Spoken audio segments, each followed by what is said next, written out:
অনেক দিন ধরে আপনাদের সাথে তেমন কোনো খাবারের ভিডিও শেয়ার করা হচ্ছিল না, তাই ভাবলাম আজকে আপনাদের সাথে একটা খাবারের ভিডিও শেয়ার করা যাক। আসসালামু আলাইকুম and welcome to my daily blog. কেমন আছেন আপনারা সবাই? আশা করছি ভালো আছেন। আমি আল্লাহর রহমতে অনেক ভালো আছি। তো আজকে দুপুরের মেনুতে কি কি ছিল সেটাই আমি আপনাদের সাথে শেয়ার করব। ফার্স্টেই নিয়েছিলাম গরম গরম ভাত, তার সাথে নিয়েছিলাম আলু ভর্তা। আর এই আলু ভর্তাটাকে কাঁচা পেঁয়াজ, শুকনো মরিচ আর সরিষার তেল দিয়ে বানানো হয়েছে। অনেকেই আলু ভর্তাটাকে কাঁচা মরিচ দিয়ে বা পেঁয়াজ ভেজে বানায়, but I don't like this. আমার আলু ভর্তা একমাত্র শুকনো মরিচ আর কাঁচা পেঁয়াজ দিয়ে যেটা বানাই সেটা অনেক বেশি ভালো লাগে। ভাইদাবে তো আমি আলু ভর্তা দিয়ে লেবু দিয়ে খুব সুন্দর করে মাখিয়ে তারপরে খাচ্ছিলাম। আলু ভর্তা হচ্ছে পৃথিবীর বেস্ট একটা খাবার, আর সাথে যদি ডাল হয় তাহলে তো আর কোনো কথাই নেই। যাই হোক, আলু ভর্তা দিয়ে খাওয়া শেষ করে দেন নিয়েছিলাম গরম গরম একটা কই মাছ ভাজা।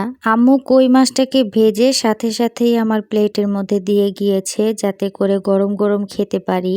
বাসায় যখনই কোনো ধরনের মাছ ফ্রাই করা হয় বা চিকেন ফ্রাই করা হয়, আম্মু ভাজার সাথে ওইটা আমাকে এনে খেতে দেবে, কারণ আমি ফ্রাই জিনিসটা গরম গরম খেতে পছন্দ করি। ঠান্ডা হলে আমার একদমই ভালো লাগে না খেতে। মায়েরা বুঝি একটু এরকমই হয়, সন্তানরা কি খেতে পছন্দ করে আর কি খেতে পছন্দ করে না সবসময়ই মাথায় রাখে। এই যে কি সুন্দর আমি মাছ ফ্রাই গরম গরম খেতে পছন্দ করি দেখে চুলো থেকে নামানোর সাথেই আমারটা আগে এসে দিয়ে গিয়েছে। সাথে একটা ছোট্ট করে হুমকিও দিয়ে গিয়েছে, যাতে করে আমি পুরো মাছটা খাই, একটুও যাতে বাকি না থাকে। মায়েরা যখন আপনাদেরকে একটু জোর করে কোনো জিনিস খাওয়ানোর চেষ্টা করবে, তখন না আপনারা এই বিষয়টার প্রতি একটুও বিরক্ত হবেন না, কারণ লাইফে এমন একটা সময় আসবে যখন আপনারা এই জিনিসগুলোকে অনেক বেশি মিস করবেন। তখন মা নামক জোর করা এই মানুষটাকে আর পাশে পাবেন না। ভাইদাবে কথা বলতে বলতে মাছ দিয়ে ভাত খাওয়া শেষ,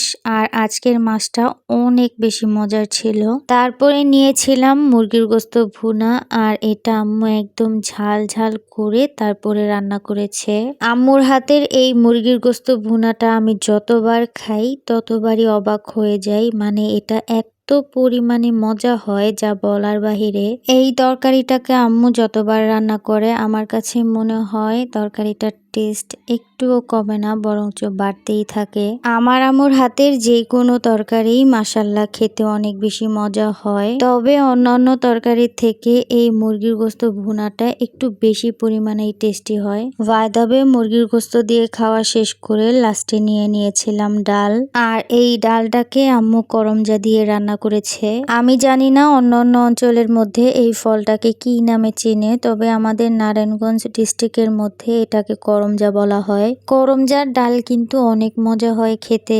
আই ডোন্ট নো দ্যাট যে করমজা দিয়ে অন্য কোনো তরকারি রান্না হয় কিনা, তবে ডাল দিয়ে করমজা দিয়ে খেতে কিন্তু অনেক মজার। আপনারা কারা কারা করমজা দিয়ে ডাল রান্না করে খেয়েছেন সেটা অবশ্যই কমেন্টে জানাবেন। আলহামদুলিল্লাহ, এগুলোই ছিল আজকে আমার দুপুরের খাবার। তো আজকের জন্য ভিডিওটা এই পর্যন্তই। দেখা হচ্ছে আবার কোনো নতুন ভিডিও নিয়ে। ততদিন ভালো থাকুন, সুস্থ থাকুন। আল্লাহ হাফেজ।